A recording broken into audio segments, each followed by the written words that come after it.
Hi everyone, I filmed the part where I swatched out these colors, which I have shown you briefly, and that's the watercolor haul from Jackson's that I did recently. However, somehow I managed to lose the footage for the swatches. So I just wanted to quickly go through these with you.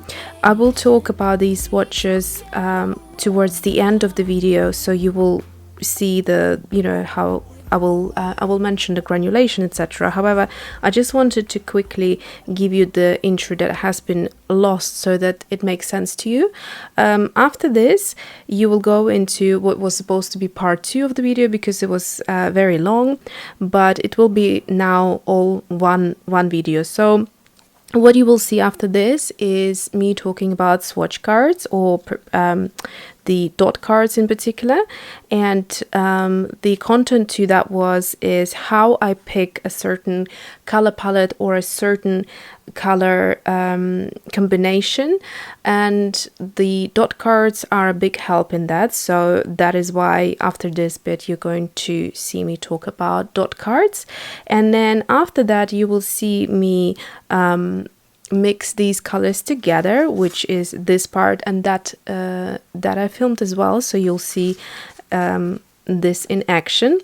Before I quickly give you a rundown of these colors, I wanted to show you these on a different paper as well. So this is a more white paper, and you can see that sometimes if an off-white paper shows colors bright, then like a pure white might do even a better job at that. It just sometimes makes colors pop more, and some of us prefer more off-white watercolor paper and some pure white. So just wanted to give you a look at different papers. So this paper is the B paper 300 GSM, and it's the cold pressed watercolor paper. This one is the little sketchbook. It's the Stillman and Birn, and it's beta series, and I don't remember, let me just have a look. Yes, it's 270 GSM, and it kind of has a mild texture to it, so it's not very textured, it's more of a smooth paper, I suppose. So that is that, and then also just random kind of mixing onto paper straight, kind of doing little swatches with the watercolor and then dabbing the next color on top, and you can see you get this beautiful kind of look to it as the watercolor is drying. So that's just a little extra. Okay, so here are the colors. The one color that's actually new, and I think this was added in 2018 if I'm not mistaken, by Schmincke. So these are all professional artist watercolor grade. The Rutile yellow is the one that is a relatively new color, and it's this beautiful milky yellow. And here is all the information that you need to see. So in terms of the light fastness, transparency and staining, I'm not going to go into detail because I don't want this video to be extremely long. Next color is also by Schmincke. So yellow ochre has this information right here, is the next color on the swatch card. Then next one is again Schmincke, and this is gold brown, and it's super beautiful. You can always pause at this point when I'm showing you. Why does it not want to? There we go. If you want to have a better look at the info. And so far the first one was series 3. Second one is series 1, and the third one is series 2, which means the higher the series, the more expensive the watercolor is. And then we also have Cadmium Orange by Winsor & Newton. This is series 4 it says here, and then the information. So here's the square, and it says light fastness 1, and so that's it. Right, and then we have the blue color. So this is a Holbein artist watercolor, and it's called Horizon Blue. Sorry, my camera is a bit naughty today, just doesn't want to. There we go, I hope you can see that. And then final Schmincke color. This is series 4, so it's the most expensive in those 4 colors, and it's the Cobalt Turquoise, and here is the info right here. Okay, and then the last one is this one, which is Winsor Newton Cobalt Turquoise Light. It is also series 4, and the information is right here. Okay, I decided to have a quick look at the pigments, and that sometimes also helps to understand why a mix doesn't look as interesting or as vibrant, because these colors might look very beautiful on their own, as you will later discover with these swatches, that there is a slight difference there. And so let's have a look. So these two are single pigments, which are, so this is the Schmincke Rutile Yellow is PY53, Schmincke Yellow Ochre is PY42, the Schmincke Gold Brown is actually a double pigment, PY65 and PBR41. So PY stands for pigment yellow, PBR stands for pigment brown. Then we are moving on to the orange, the Cadmium Orange by Winsor & Newton. Also keep in mind Winsor & Newton came out with a non-cadmium orange, if that makes sense. They have, so the color behaves exactly like a cadmium orange, but it doesn't have cadmium in there because cadmium is considered bad for the environment. So you do have that option if you like this color. I personally haven't tried it, so I don't know whether it's exactly the same, but it's what it's meant to be. So looking at the pigments, there are 2 pigments here as well, PY35 and PR108. PR stands for pigment red. So the one that has the most pigments is actually the Holbein Horizon Blue, and it's got 3 pigments in there. Now, as you will discover later in the video, you might understand, having now this information, why perhaps the mixes didn't look as interesting as the others. And that usually tends to be the case, that the more pigments there are in the color, the less the vibrancy becomes and clarity of the color when mixing with another color, because they already have so many in there. So let's look at the combination. It's a PB15, PG7 and PW6. So we have a pigment blue 15, we have a pigment green 7, and we have a pigment white 6. So pigment white, whenever it's there, it will have that slightly more opaque kind of milky color to it. I'm actually quite surprised that this color doesn't have a pigment, a white pigment in there at all, because it has that sort of milky look to it. But I guess this is why it is a new color and it's more on the top of the range, because it's a single pigment and doesn't have those additional kind of other pigments to make it one color. So that's why the price is higher.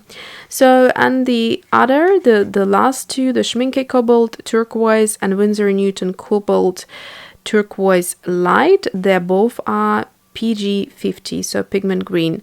And you can see, depending on the brand, the hue is slightly different. So it's more of a green turquoise, and this is more of a blue turquoise. And that is all the info you need to know before we are going to look now into the dot cards and then later swatching out these colors. So I hope you enjoy the rest of the video. By Daniel Smith, and it's their 238 color chart.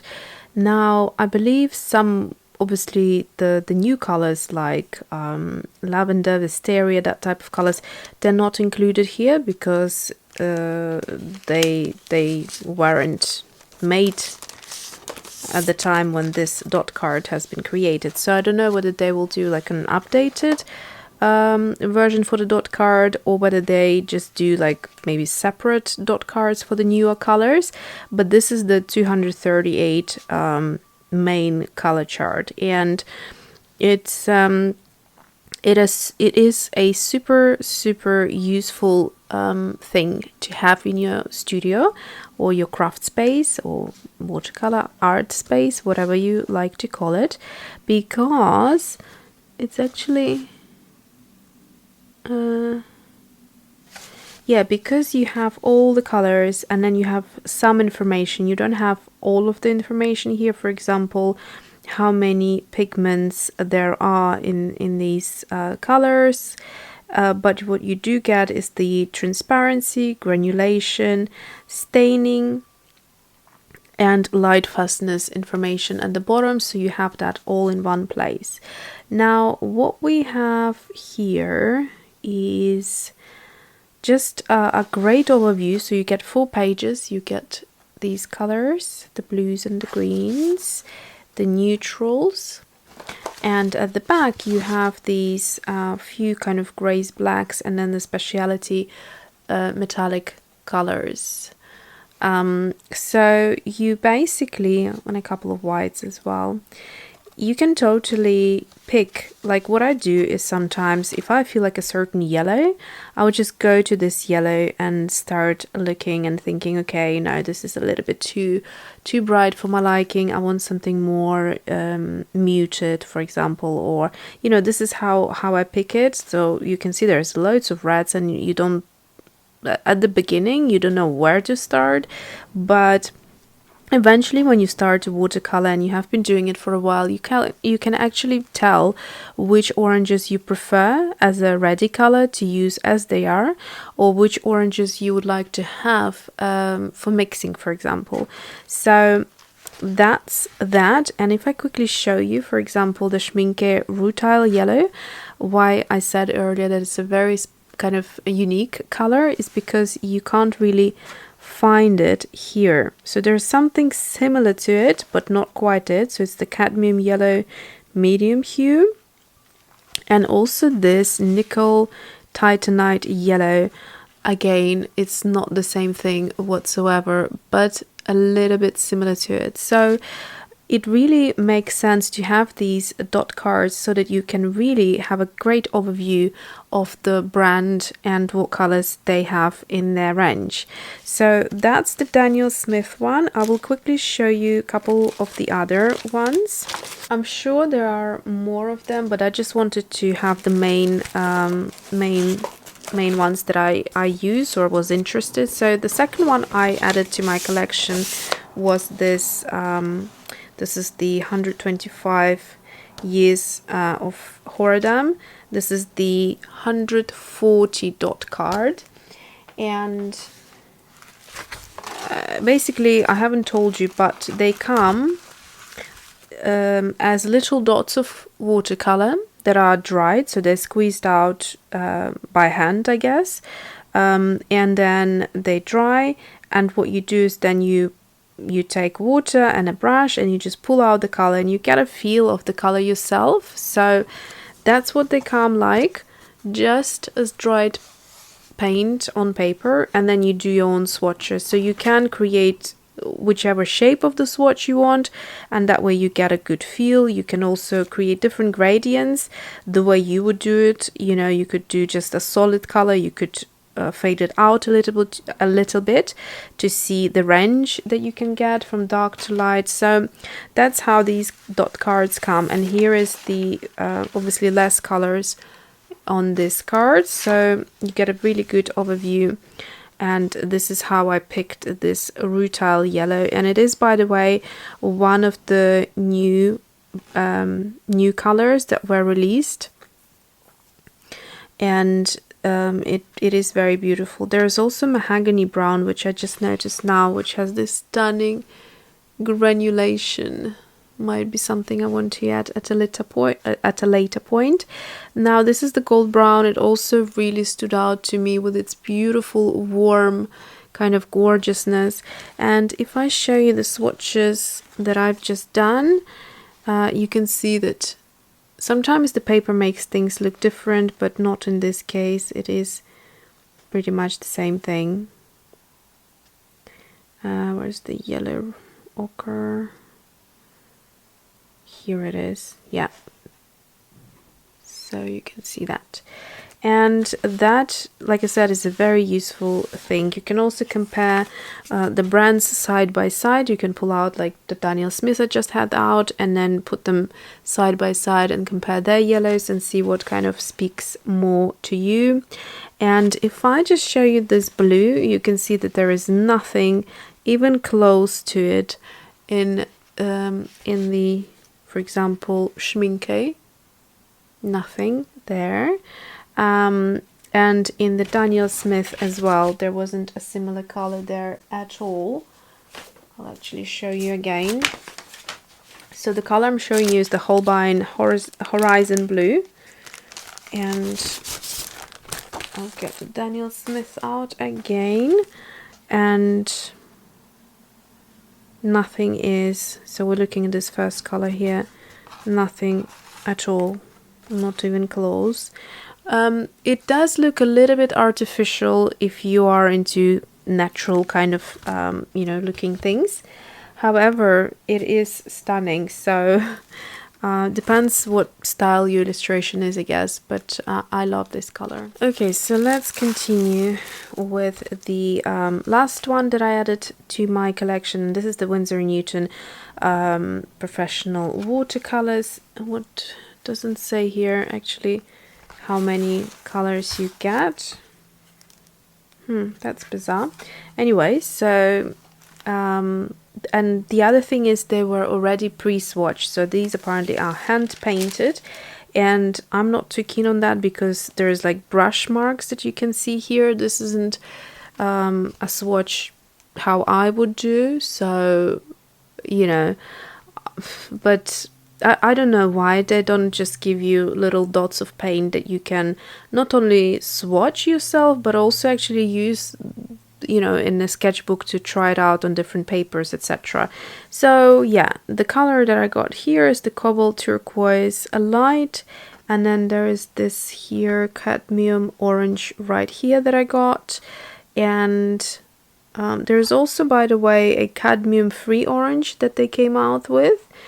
So that's all that I have to say about Winsor and Newton.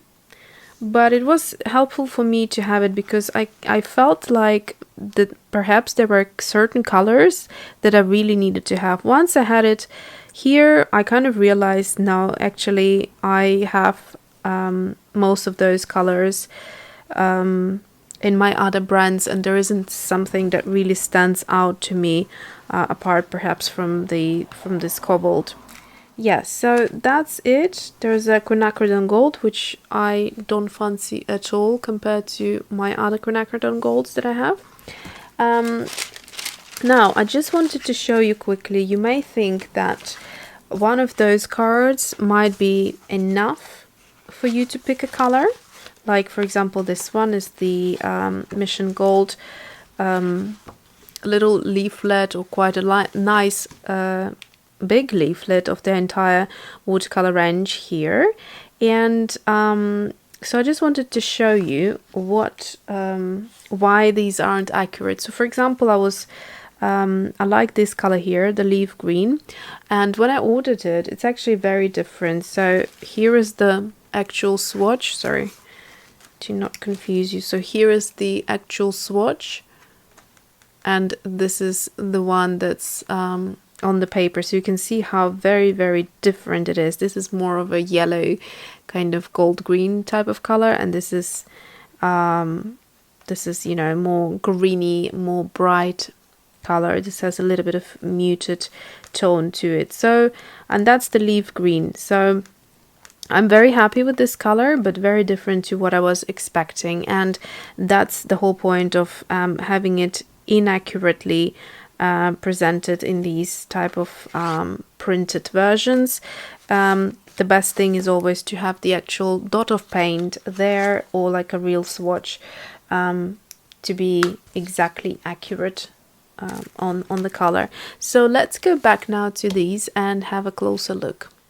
Alright, so these are nicely dried now and they are beautiful. They haven't lost their color, their vibrancy, their milkiness in some cases. So you can see that these two colors have that kind of punch of color to them. These are slightly more milkier, although this has a great color compared to some other yellow ochres.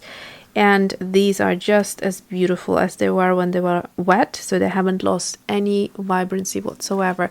What I want to do now is, if we're going to look at this dirty color here, we actually have a green. So from swatching out these yellows, oranges and browns, and these blues and turquoises, we got a green. So that means that we could actually play around with these colors and see what kind of greens we could mix, which would be really interesting. So I'm gonna clean out the water and we can start the swatching and the mixing.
I'm a little bit impatient to wait until they're completely dried, but they're almost dry, so you can see just a little bit left there. But we can already kind of look at the main finished aspect. So first of all, as I said before, cobalts tend to be granulating, and I wanted to see whether the other colors are also granulating. So on this paper, it's because it's cold press and it has these deeper grooves in the paper, you will actually see the granulation quite well, and that tends to be in all kind of cold pressed papers.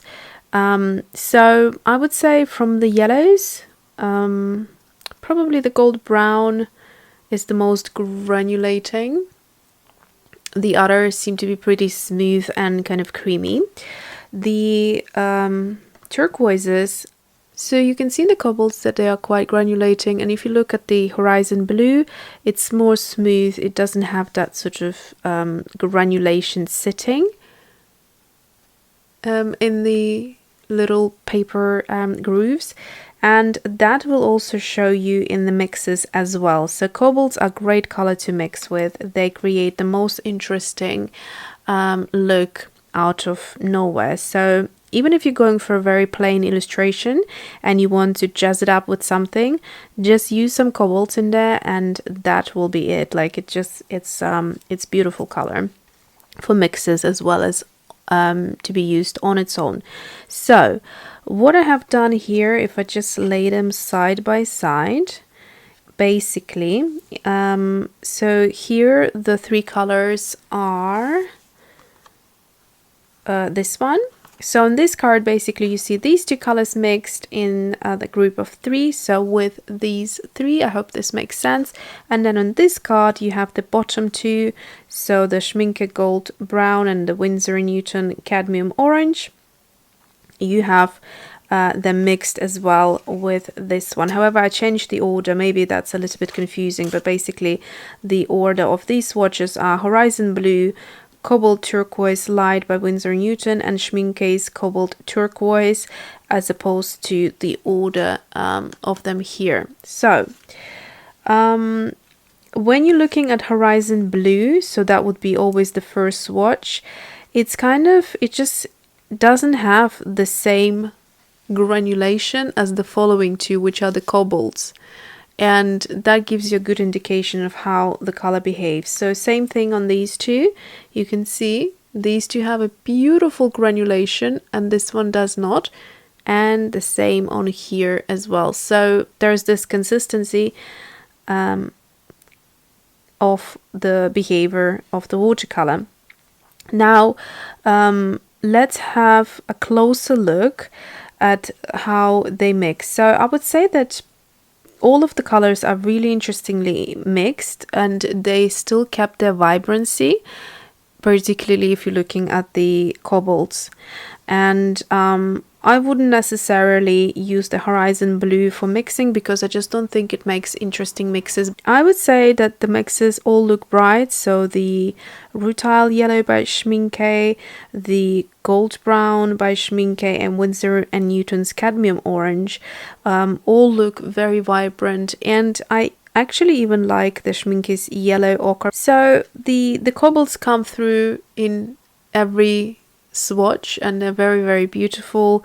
And you can see that they're most dominant probably with the Rutile Yellow, just because they overtake and you can hardly see any of the Rutile Yellow mixing in.